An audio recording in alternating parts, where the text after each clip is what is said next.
I am one of a team of 4 attorneys in New York City who have been suing the Société Nationale de Chemin de Fer Français, the SNCF, the French National Railroad, for approximately the last 13 years.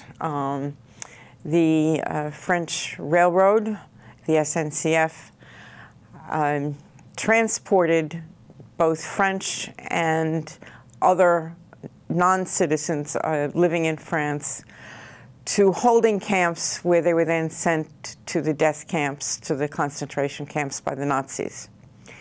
The French Railroad didn't have to do this.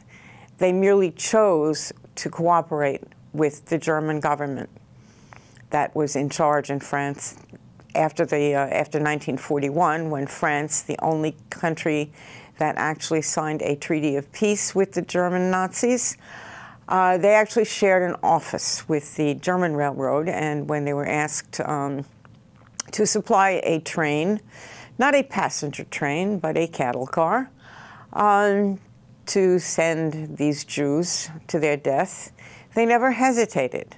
In fact, when the war was over, they sent a bill to one of the départements, and no one questioned it. They just paid it.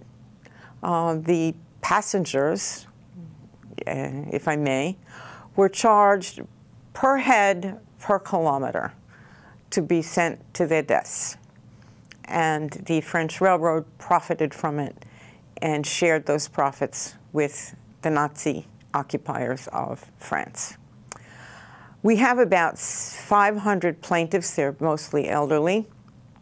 And part of what the lawsuit is about is that the SNCF employees took their luggage. They were allowed 1 suitcase each. They took the luggage, and of course the, quote, passengers, unquote, never saw it again. So the suit is actually being brought under one of the exceptions to the Foreign Sovereign Immunities Act, under the exception for the taking of property. We have a number of people's taped recollections, and we have a website. I think, I don't have the exact address, but we do have a website where a number of the survivors talk of their experience on the train being sent from Roussin, which is the holding camp just outside Paris, to the camps in the south where they were then sent to Auschwitz and Birkenau and any number of other concentration camps. Some 74,000 Jews and a number of other people were sent by the transported by the SNCF to these camps, and something like only 3% survived.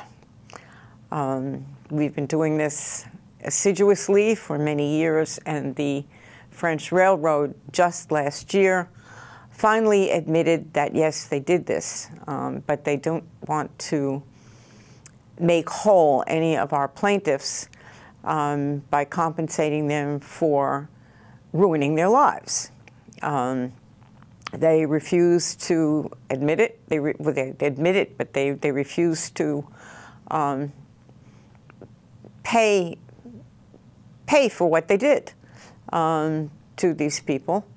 Many families, of course, were decimated. As far as I know, only 1 large family made it out altogether. And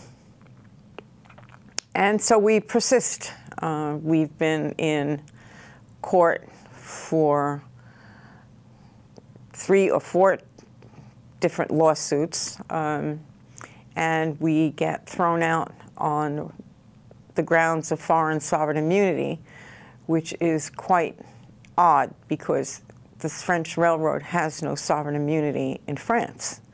In fact, during the war, it was not even owned wholly by the French. It was 51% private, and the rest belonged to the state. Since 1983, it's totally under the state, but at the time of the takings, it was mostly a private company. They say that they can get compensation in France under a program that exists in France. However, they can't because they're not eligible to apply for this program.